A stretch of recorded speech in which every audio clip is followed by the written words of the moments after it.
September 12th, 2003. Didn't make the morning papers, he died in his sleep. In a world of loneliness, corruption and need, hatred of hatred, politics and greed. But I know I wasn't alone when I cried on the day Johnny Cash died. Yes, I know I wasn't alone when I cried on the day Johnny Cash died. An honest man, one who cared, a heart that big, well, that's something rare. In a world of broken promises and lies, it's comforting to know a man could walk the line. And I know I wasn't alone when I cried on the day Johnny Cash died. Yes, I know I wasn't alone when I cried on the day Johnny Cash died.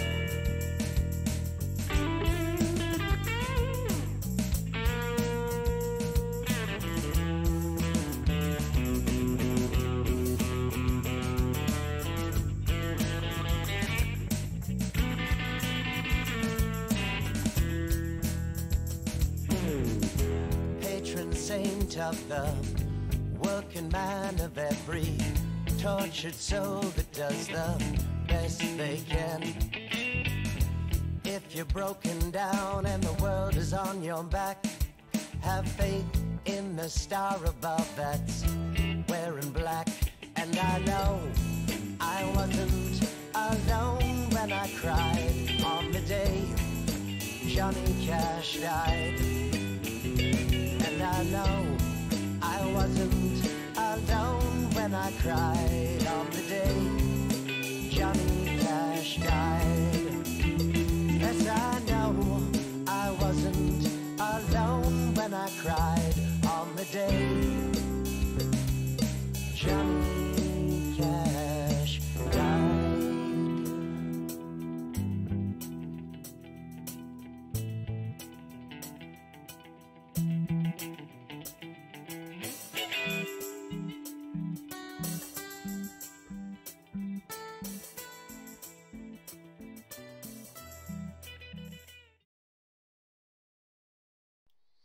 Hi folks, how's everybody doing tonight?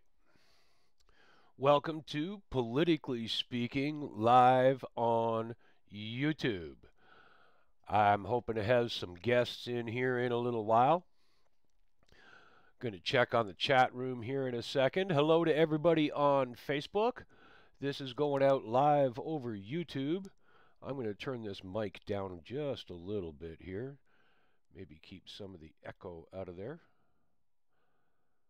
This is going out live over YouTube, and from there it's getting picked up and sent back out live over Politically Speaking with Duke Willis on Facebook. So we've got two broadcasts going at once. I am going to try and keep track of the Facebook chat as well. We have one viewer on Facebook so far. How you doing, bud? Welcome to the show. And we have two viewers on YouTube. We're going to get things kicked off here with just a little bit of Tom Quiggin, one of my favorite Canadians. This guy, he doesn't pull any punches, he doesn't get over dramatic, he just tells it like it is, plain and simple. This is Tom Quiggin at the CF3 conference in Toronto in November of 2017, so a little over a year ago. Let's go see what Tom had to say during this conference. Let me just give you one sort of example of some of the things I've run into with police forces. Forced suicides or honor killing of young girls amongst brown females in Canada is probably highest here in Ontario, second highest in British Columbia, but the rate here in Ontario is probably the highest of suicides amongst brown Muslim females in the world. So that includes, India, Pakistan, where there's high degree of Muslim population. So it's a known problem that girls are being murdered or forced to commit suicide in their own household. And right now, the drug of choice is warfarin, blood thinner. The police know this, Peel Regional, Toronto, whatever. I've talked to them, and they tell me something really fascinating. They say they know what's going on, and they're working on it. But getting into the community is very hard because you can't get witnesses, no one wants to talk. Even if you talk to the sister of a girl who's been murdered, essentially, or forced to commit suicide, you can only meet her off-site, you can't meet her in uniform, and she's terrified. If somebody sees her talking to an outsider, that'll get back to her father, her uncle. So here's the thrust of the matter. When I talk to the police at the front end level, and I worked for the RCMP for 6 years, and I've worked with a variety of police forces, these guys and these gals tell me that when they go to their supervisors at the inspector level or the superintendent level and say, we need more resources, we need to get out into the community, they get told, yes, you're right, we need to do this. And that layer of management in most police forces is still white, male, and mostly Christian. But they have no problem going after it. Where it dies and where they get no support is at the chief level and at the police board level. When it gets promoted to that level, it dies because, oh, well, we can't touch that. That's cultural. We can't touch that. That's religious. The politicians have got the chiefs of police so terrified, they don't even talk about this stuff. Chief Bordelot in Ottawa, when he was asked about all the shootings occurring in Ottawa right now, said he had no idea what was causing the increase in shootings. And everybody just kind of like, okay, Well, there you go, folks. Islam has made Ontario famous. We are the world's capital for assisted honor-killing suicides. Isn't that great? Thanks, Islam. We appreciate the international notoriety of being #1 in the world for assisted suicides. Thanks. Isn't multiculturalism great?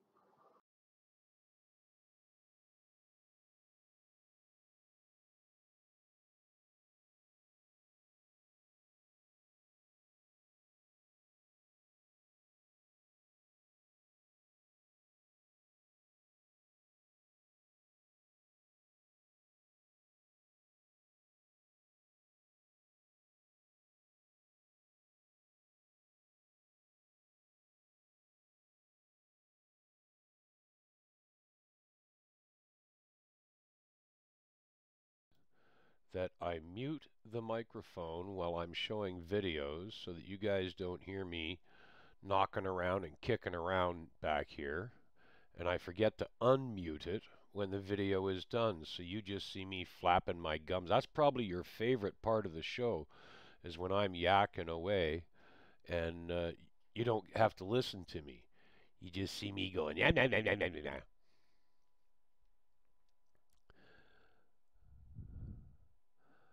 Okay.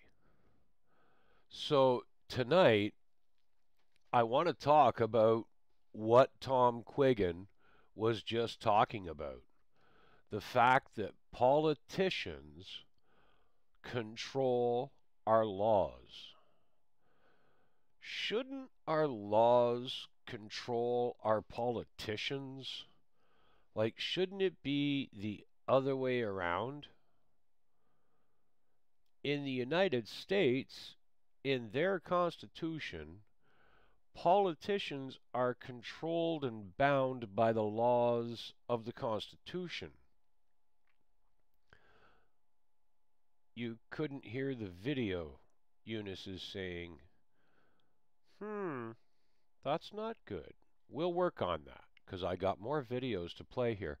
Okay, back to where I was here about the U.S. Constitution.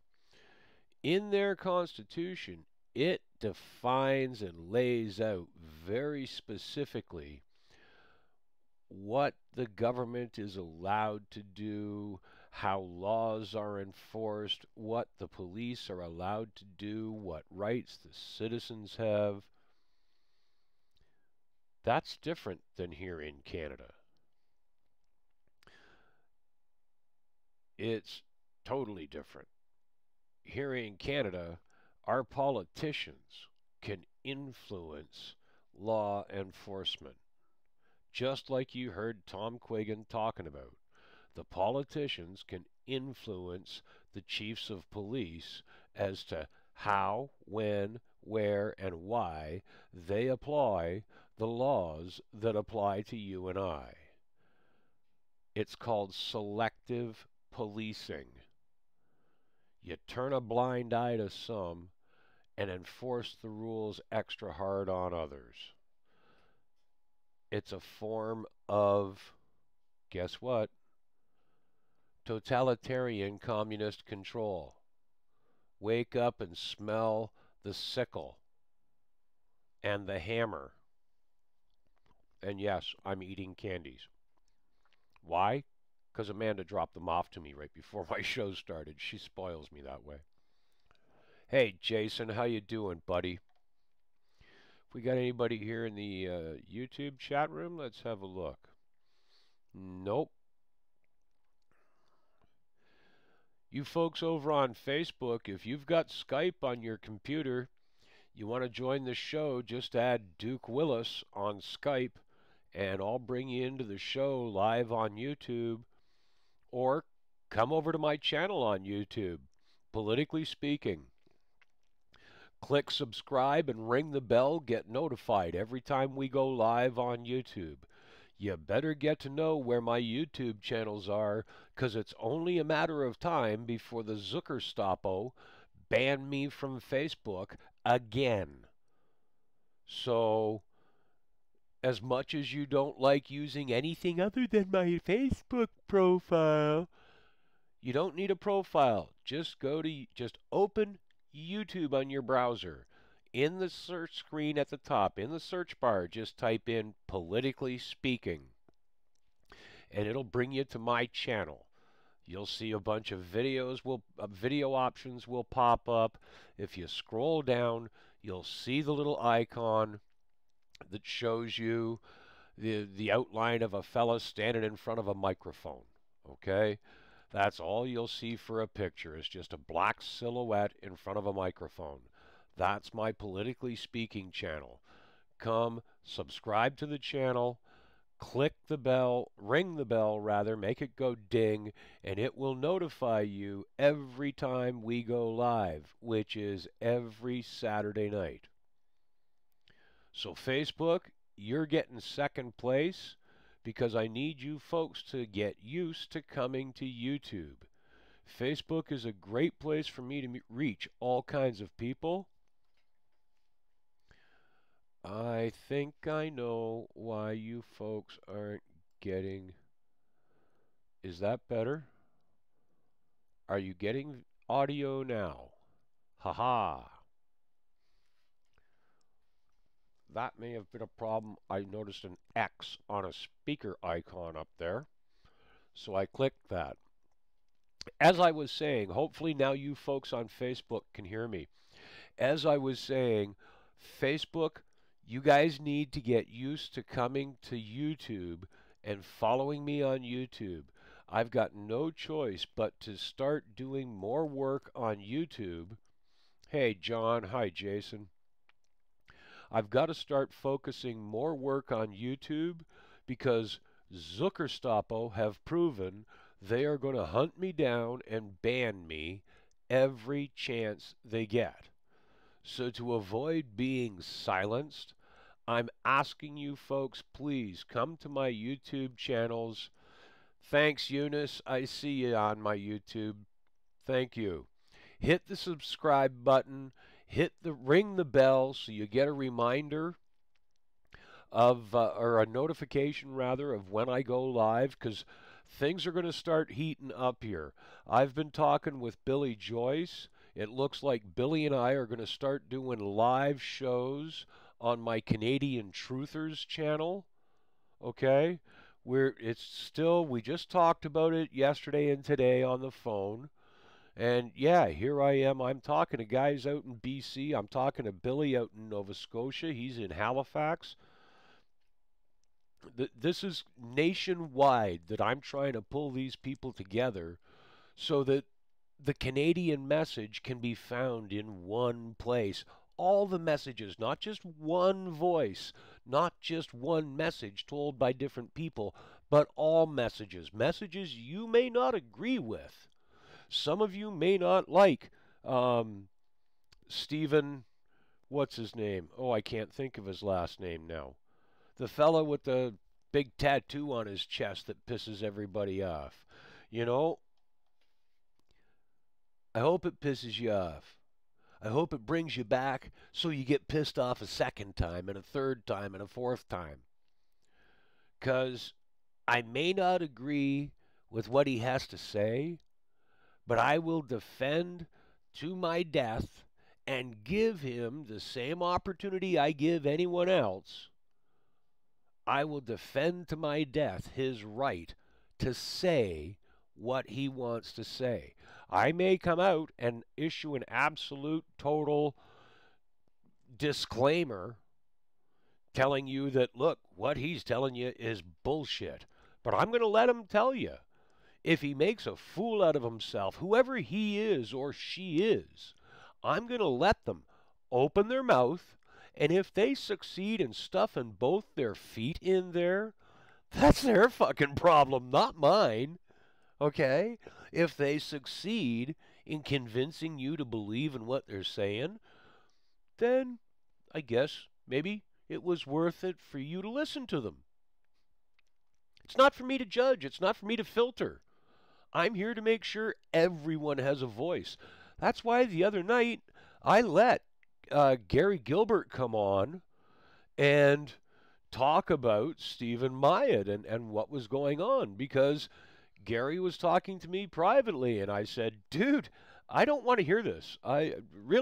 That's between you and Stephen. It's got nothing to do with me. If you want someone's opinion of it, then let's take it public. I'll give you the platform. I don't agree with what you're saying about Stephen, but by all means, I will give you the platform by which you can either stand tall and proud, or I'll give you the rope along with the platform, and maybe you'll wind up wrapping it around your neck and hanging yourself by jumping off the fucking platform.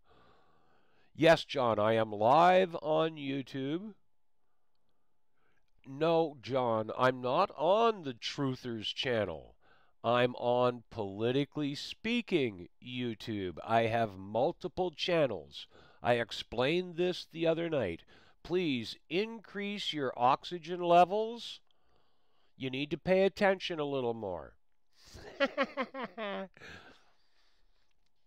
Canadian Truthers is the channel that I will soon, hopefully, crossing fingers and hoping, it'll soon be the channel that I'm using with Billy Joyce, and he and I are going to do a once-a-week show, just the two of us live, discussing whatever issues are hot and trending politically and socially that week. And he's going to live stream it back to his YouTube channel, and I'm going to live stream it back out to several places. I've got access here to 3 computers, 2 desktops, and a laptop. I can use 1 for production and 2 for restreaming. Tonight I'm using one of my desktops for production on YouTube and the other one for streaming it back out to Facebook.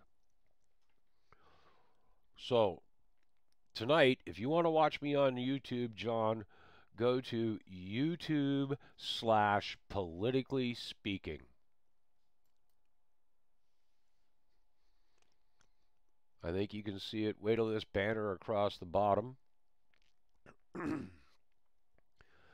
There it is, live tonight, Politically Speaking. So just go to YouTube and type in Politically Speaking to the search bar, and that'll take you right to my YouTube channel. When you get there, hit the subscribe button, ring the bell. That'll give you a notification the next time I go live on that channel. Then you go look for, while you're on YouTube, before we're done, go look for On the Patio. That's my other YouTube channel for Friday nights. My typical On the Patio show from Facebook, right here on YouTube, Friday night, On the Patio. Tomorrow night, on Facebook, you're used to watching my CPR, Canadian Patriot Report. Well, I got a CPR, Canadian Patriot Report channel right here on YouTube. So go find it, click subscribe, ring the bell so you get notifications when I go live. Facebook is not going to leave me on there much longer. Michael Arana from Arana Nation is already getting hassled, okay? He's looking at leaving social media altogether and sticking just to a private platform that he has yet to announce. Who else? Laura Loomer has been booted off of Facebook completely. She's being censored heavily on YouTube. Her Twitter account is still up and running. Praying Medic from the United States, a QAnon interpreter, a fellow who takes QAnon posts and picks them all apart. He's been booted off of YouTube. Now, luckily, he has his own site, prayingmedic.com. Oh, excuse me. I'm sorry we were late having dinner tonight. I kind of scarfed it down real quick right before we started the show. I apologized beforehand for any further gastral appreciations for dinner. Yeah, that's a fancy-ass politically correct way of saying I'm sorry if I burp while we're on camera.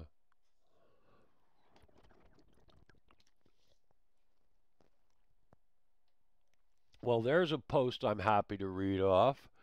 John Secret in the YouTube chat room is telling us that the Canadians for Canada Rally number 2 is set for July 20th in Ottawa on Parliament Hill. I was at last year's rally, July, I believe it was, 16th and 17th last year for 2 days. I'll check with Dan,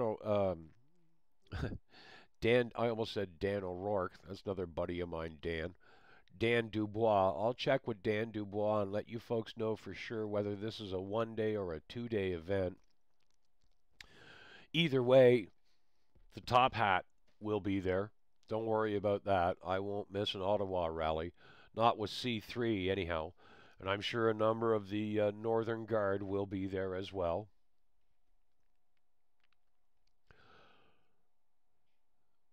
Huh. Well, that's surprising. Then again, people get busy. Oh well. So right now, folks, I want to play a little video for you. This is something I put together, and I've been burning this to CDs. In fact,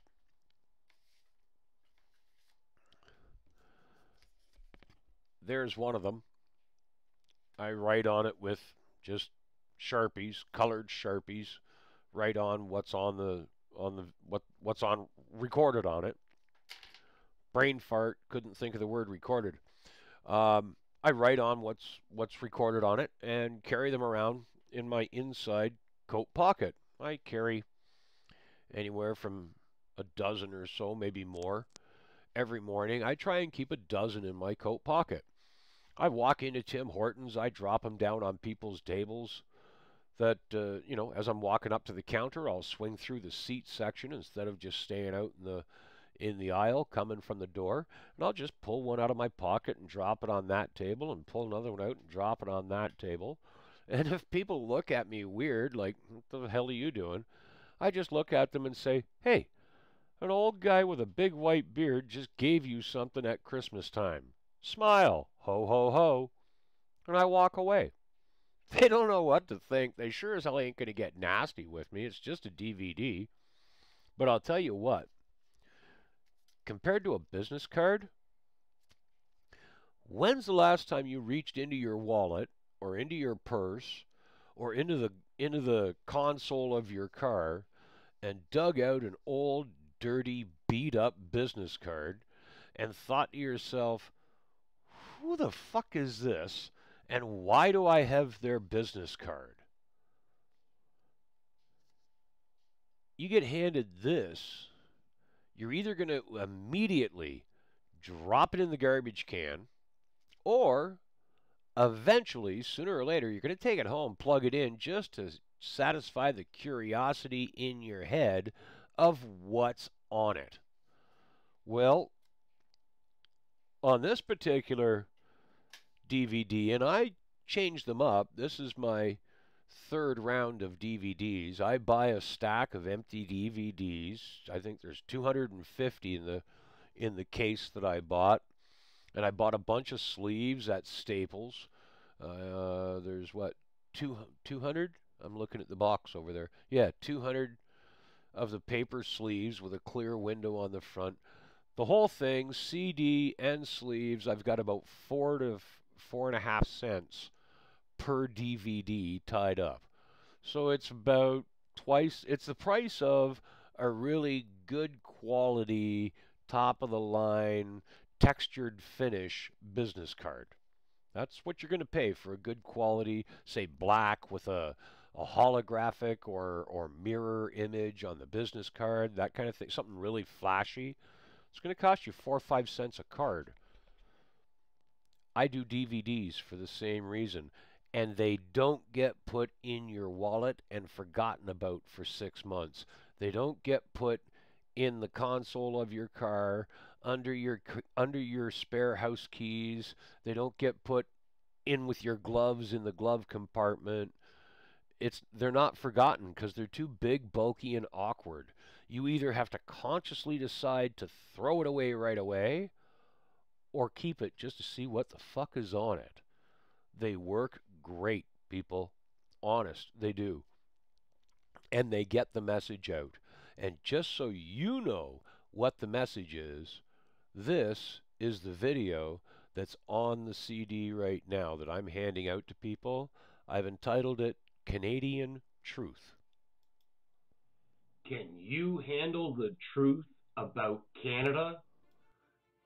You can start by checking out NephilimFilms.com.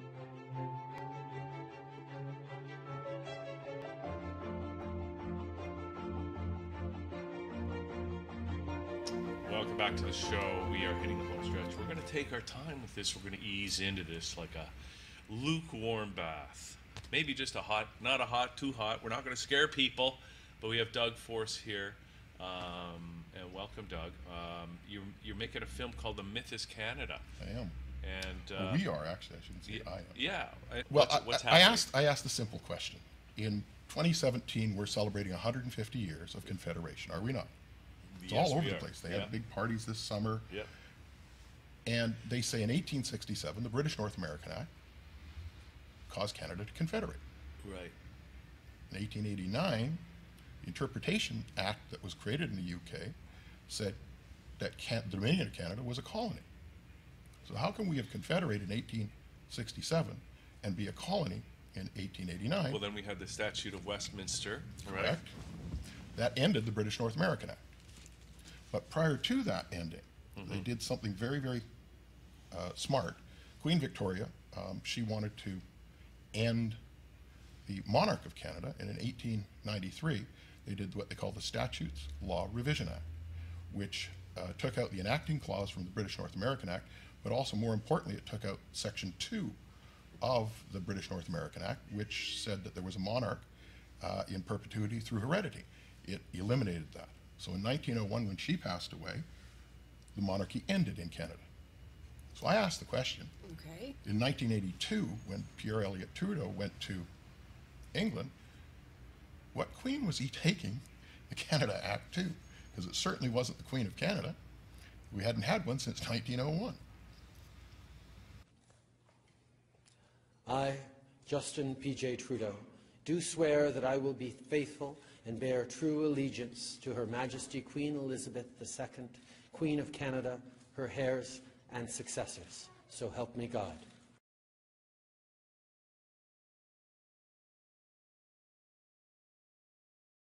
This year, Eldon Warman, he had a wonderful website called DTax Canada, where I read on DTax Canada many years ago now. He had what they called the Walter Cool letter up there, and Walter Cool was a backbencher in Ottawa in the 1920s and 1930s. Yeah. And he wrote a letter, very famous letter, to René Lévesque in 1976, when René Lévesque was having a big thing in Quebec for the PQ. They wanted to do a big separation. Right. And so he wrote a letter saying, Mr. Levesque, you can't have a divorce without first having a marriage. Canada never confederated. You're already a sovereign nation. So René, he went to Ottawa to see Pierre Elliott Trudeau, and he went into the office of Trudeau, and he threw the letter at him, and he said, read this and tell me, is it true or not? And Trudeau read the letter, and he said, yes, it's true, but you shut up and go back to Quebec. Here's 2 big suitcases full of money. Now piss off. Is that what really happened? Yeah. And Trudeau knew that? Trudeau knew it. Of course he knew. All of the premiers, all the prime ministers know it. Who needs special powers? The politicians. They're the ones who want special powers naturally, because they're in the power game. And what they can get from Ottawa, they will have more in Charlottetown, in Quebec City, in Victoria, BC. That's the game of politics, power. Referring to is what happened in 1982, where he took what was it called? The Constitution, or the Canada Act, 1982. He created in his own parliament. But the problem was that he didn't ask we the people. But Canada is a corporation, because that in 1982, if you read the Charter of Rights and Freedoms, one has to understand what a charter is and what you do when you open a corporation. You charter a company. Okay. I remember Harper, when he was government a few years ago, he was in an interview in Calgary, and he made claim that the federal government is a de facto government, which means it's an unlawful and illegal government. The Governor General just recently, the one before the one that's in there now, she made it very clear that she was a de facto head of state. Right? That's why we need this movie to come out. And that's why we need to stand up against the NWO and make sure that their plans do not succeed. Because we have the power. We, the people, have the power.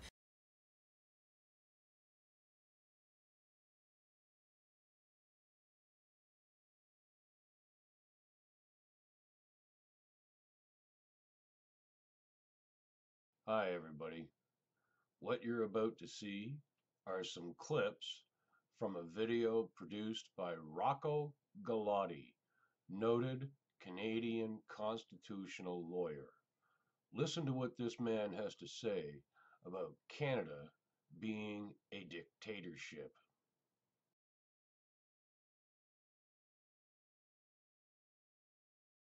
Now, subject to questions, that's all I want to talk about the Bank of Canada, but my gracious hosts here have asked me to briefly talk about some of my other cases and how they're separate, or how do they fit in with the Bank of Canada case. So unless I'm boring you, I'll take 5 to 7 minutes, and I can just briefly talk about the bigger picture, if it's okay with you.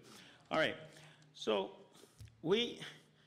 Machiavelli once said that, you know, the people are most enslaved when they declare themselves to be free, right? That's certainly true here in North America. Ever since we got our Constitution patriated, although there was Quebec got screwed in the back rooms, people have declared themselves to be free through a Constitution, and people just, they've let down their vigilance, and people think they're free here. And it's a delusion. It's a complete delusion. Canada, or places like some of the Nordic countries, were the most peaceful countries in the world, but they're dictatorial. I've been talking about a quiet dictatorship since the Crétin government. For me, it came down with a thump in April 2001 in Quebec City at the Summit of the Americas. That was the statement. You fuck off, you live in a dictatorship. Go home or we'll tear gas you. Okay? That was it. I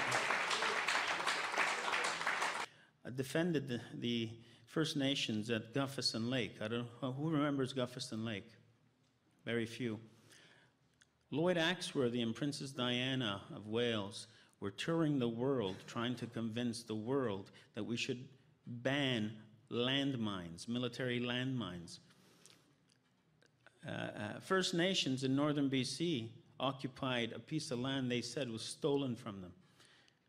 The Canadian Army surrounded them and laced the perimeter with the landmines Princess Diana and Lloyd Axworthy were trying to ban over Europe at the same frigging time, right? So the dictatorship, and that was all illegal action under the Constitution. Under our Constitution, you cannot dispatch military personnel against our civilian population. They did the same thing at Oka. That was illegal, completely illegal, contrary to the Constitution, okay? So that was the beginnings of our in-your-face dictatorship.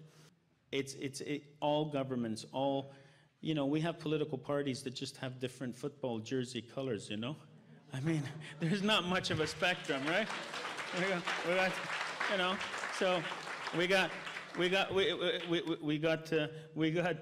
orange, we got red, and we have le bleu, not to be confused with Québécois bleu bleu. We got the Conservatives. So that's it. So it doesn't matter to me which government it is. If they act unconstitutionally, they have to be made to account. Thanks for watching. Hope you enjoyed this. Do yourself a favor. Hit YouTube, search for Rocco Galati. It's worth watching. Hope to see you on my YouTube channel. Bye.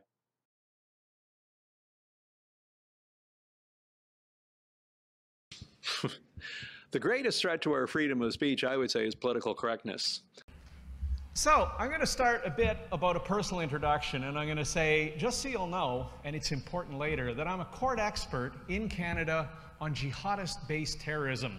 This is in the Criminal Court of Canada, the Ontario Superior Court, as well as twice in the Federal Court of Canada. I'm also a court expert on the reliability of intelligence as evidence, and there's a huge story behind that. But anyway, all of this is going to be important later. I'm going to come back to that. But meanwhile, so why do the Islamists, why do they need this M103 motion? It's actually very simple and very clear. The ideology of the Islamist is so abhorrent, so barbaric, so misogynistic, and so anti-democratic that it cannot withstand public debate. It cannot withstand the exposure of sunshine. For instance, actually, one perfect example, seeing how we're here in Toronto. Toronto police force has a chaplain, an imam, who's educated at the University of Medina, advocates wife beating, advocates some of the worst aspects of Wahhabi Islam.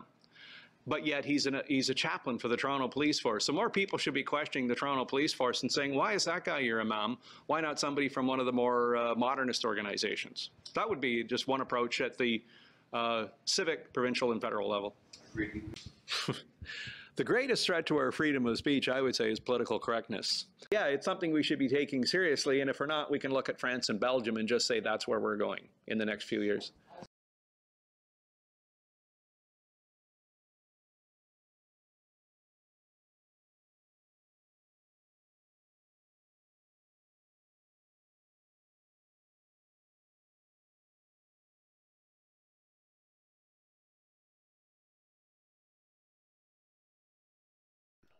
See, there I go again, forgetting to click the little red X on the OBS screen, and I'm yakking away and you can't hear me. So, as I was saying before I rudely interrupted myself, that was Doug Force, Rocco Galati, and Tom Quiggin.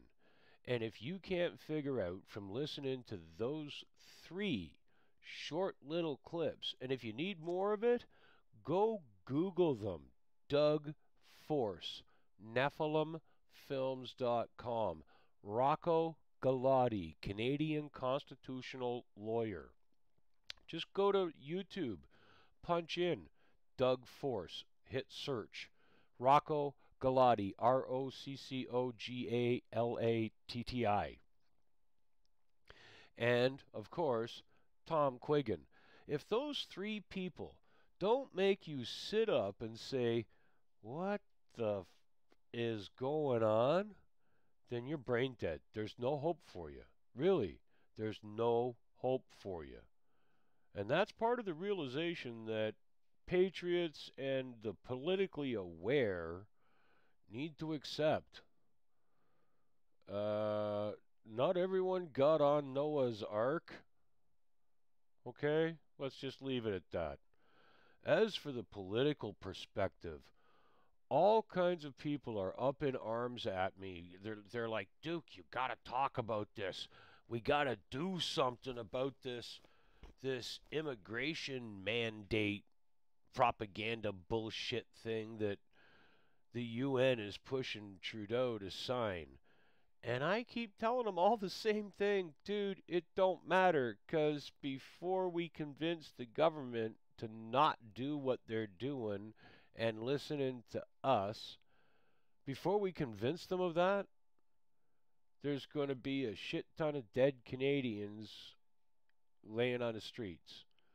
There's going to be bullets flying, and the country that we know of won't exist anymore. What we saw in John Wayne movies about World War II, that's coming to the streets of Brampton. That's coming to the streets of Edmonton and Moncton and Halifax and Moose Jaw, Vancouver, Gander, Newfoundland. Pick a small town, a big town, doesn't matter. It's coming.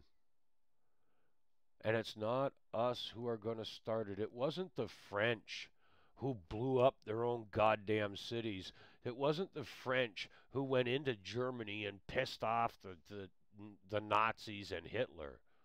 The French were minding their own fucking business, just like us Canadians. And an ideology that wanted and wished to destroy them invaded their country.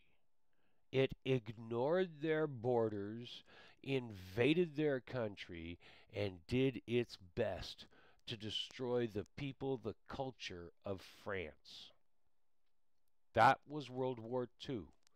World War III ain't going to take place in just Europe. Go start looking at how many countries have a 2 to 3% population of Islam. That's the number they're waiting for, 3%, ladies and gentlemen. But it won't take that long. Because again, we have to look at politics. What's happening right now in one of the biggest conglomerates of politics in the world? At one time, as much as we hate to say it, the Union of Soviet Socialist Republics, the USSR, not Russia. Russia was just part of the USSR, the biggest part, the controlling part, but still just part of the USSR. The USSR was the biggest conglomerate of countries unified and working as one.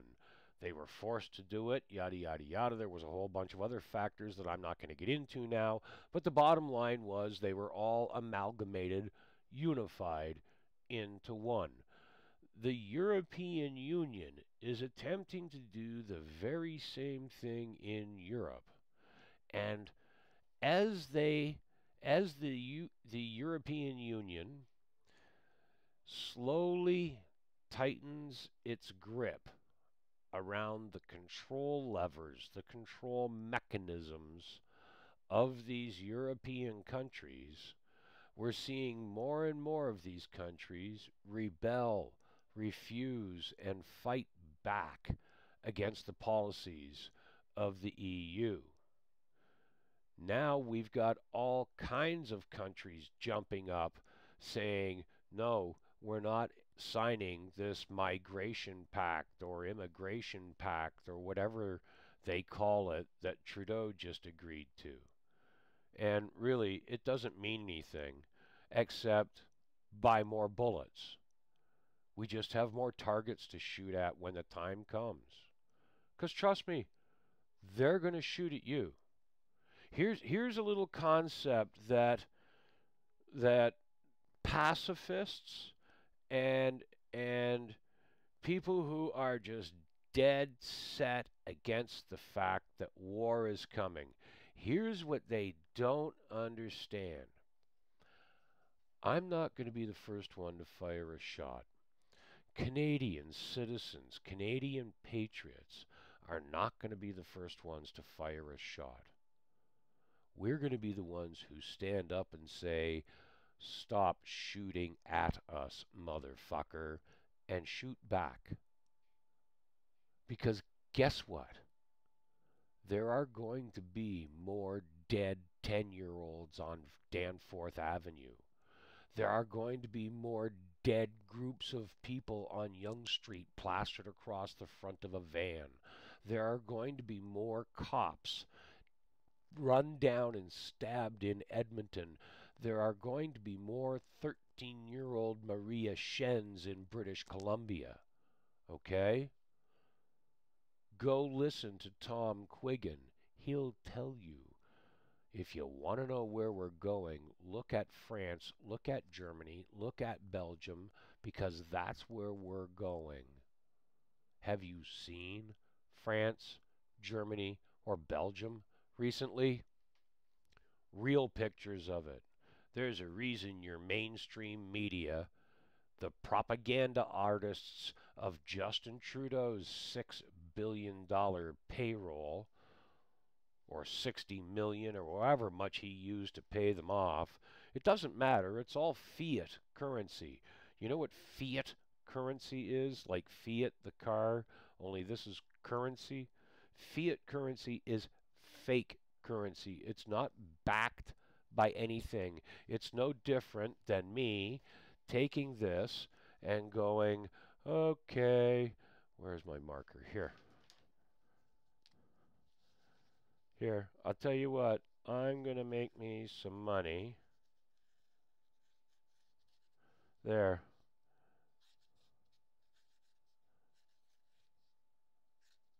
There. I just invented money. This is called the fuck you buck, and it's one fuck you buck. There. I just invented fiat currency, okay? That's what Canadian money is.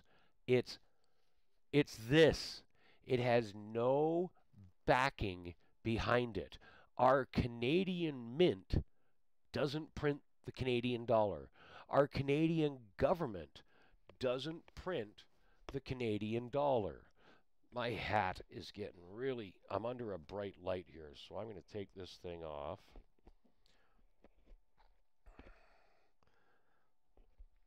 I've got a little clip on the back that holds my headphones in place for me. That was getting really uncomfortable on my forehead for some reason. I don't know why. Normally it doesn't. Probably because I had the headphones clipped to it so they don't fall off my head while I've got my hat on. Now, as I was saying, the Canadian government doesn't print the Canadian money. A privately owned central bank controls our Canadian money. It's all out of our control, ladies and gentlemen. Nothing we can do is going to change two simple factors. And no politics is going to change it. Not Maxime Bernier, not Donald Trump, not anybody is going to change two bottom line building blocks of the conditions that we're in and the situation that we're in right now. Two things are made of stone and cannot be changed until they're dealt with. One, Islam is not compatible with democracy and cannot be allowed to remain in a free democratic society. Islam is to freedom what cancer is to the human body. It is a terminal infection. Plain and simple. The other thing that is undeniable truth, no matter what else happens, no matter what else comes our way as a society, this is an undeniable fact. You can think and believe what you want, but those beliefs won't change this fact. Islam will not be purged from any free society that it has entered without bloodshed. You will not purge Islam from Australia without bloodshed. You will not purge Islam from France without bloodshed. You will not purge Islam from Canada without bloodshed.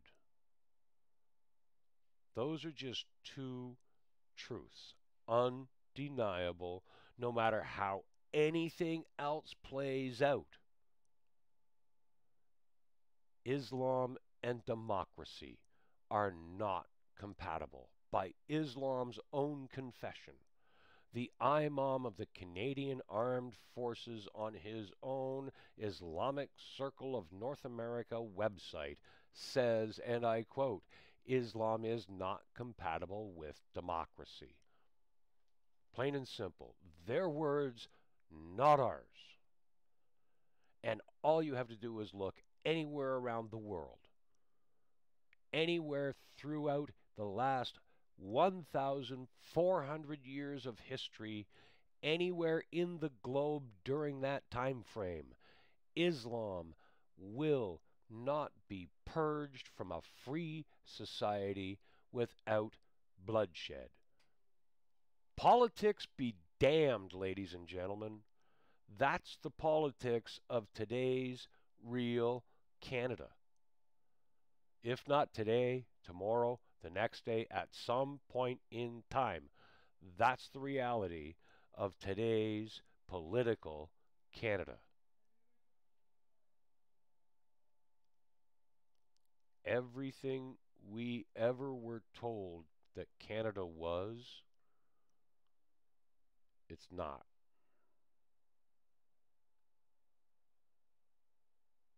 Everything we've ever been told that Canada could be,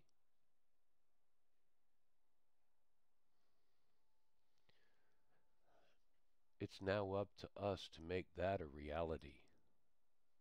That's politically speaking for today.